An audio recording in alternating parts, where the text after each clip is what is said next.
अच्छा, आज कांग्रेस पार्टी की तरफ से और बहुत सारी बातें मल्लिकार्जुन खड़गे जी ने ब्लैक पेपर जारी करने के बाद बताई हैं। वो जो इनका दावा है वो मैं आपके सामने रखूंगा पहले, लेकिन एक ब्लैक कमेंट, एक ओपनिंग कमेंट माफ कीजिएगा, वो देवाशीष जी का आ जाए इस व्हाइट पेपर पर।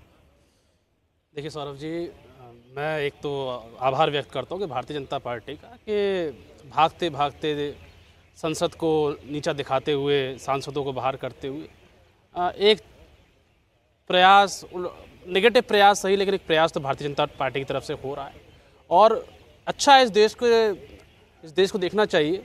संसद में विश्वास मुझे लगता है इससे बढ़ेगा।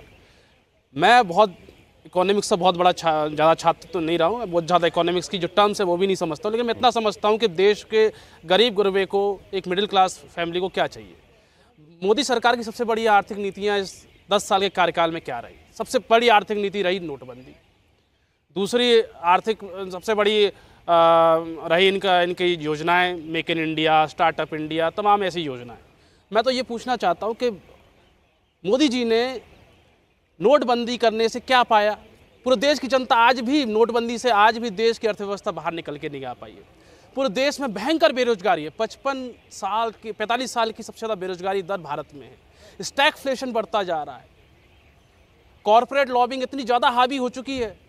क्रॉनिक कैपिटलिज्म बढ़ता है देश में।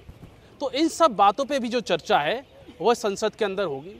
मैं ये मानता हूँ कि हमारे राज्य में इन्फ्लेशन की बात चल रही थी। हमारे राज्य में पेट्रोल 70 रुपये में बिक रहा था तो महंगा था। आज कई राज्यों में 100 से ऊपर बिक रहा है, अंडर कंट्रोल है। हमारे समय में 400 रुपये में सिलेंडर था, महंगा था। आज 1000 रुपये से ऊपर सिलेंडर बिक रहा है, सब कुछ अंडर कंट्रोल है। तो इस तरह की जो बातें हैं वो हास्यास्पद लगती हैं। मैं ये मानता हूँ अगर मोदी सरकार थोड़ा सा अगर लाइन को चेंज करते हुए, जो कि लाइन मुझे जो लगता है, जो उन्होंने लाइन उसमें लिखी है कि 2004 से 14 तक यूपीए शासन का कथित कुप्रबंधन इकोनॉमी का, इसकी जगह पे अगर इसको थोड़ा पॉजिटिव वे से प्रेजेंट करते तो बात करने में और भी मजा आता। लेकिन आप वेलकम करते हैं कि व्हाइट पेपर ला रहे हैं, ठीक है, चर्चा होनी चाहिए। नहीं, चर्चा होनी चाहिए। हम लोग को भी देखिए, अगर विपक्ष, अगर देश के सदन में, संसद में अगर चर्चा होगी, हम तो चाह रहे थे संसद में चर्चा हो। पिछले सत्र में 146 सांसद देश के इतिहास में, राजनीतिक इतिहास में इतने ज़्यादा सांसद कभी सस्पेंड नहीं किए। आपने सस्पेंड करके आप बैकडोर से बिल लेके आ गए। एक बिल लेके आए थे जिसकी वजह से देश में हड़ताल हो गई थी। उसके बाद सरकार को अपने पैर कद पीछे रखने पड़े।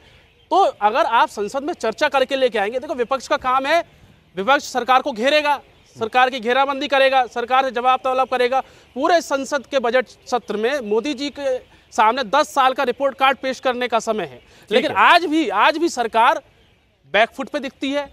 सरकार के पास केवल काम यह है कि नेहरू जी ने ये किया, इंदिरा गांधी ने ये किया।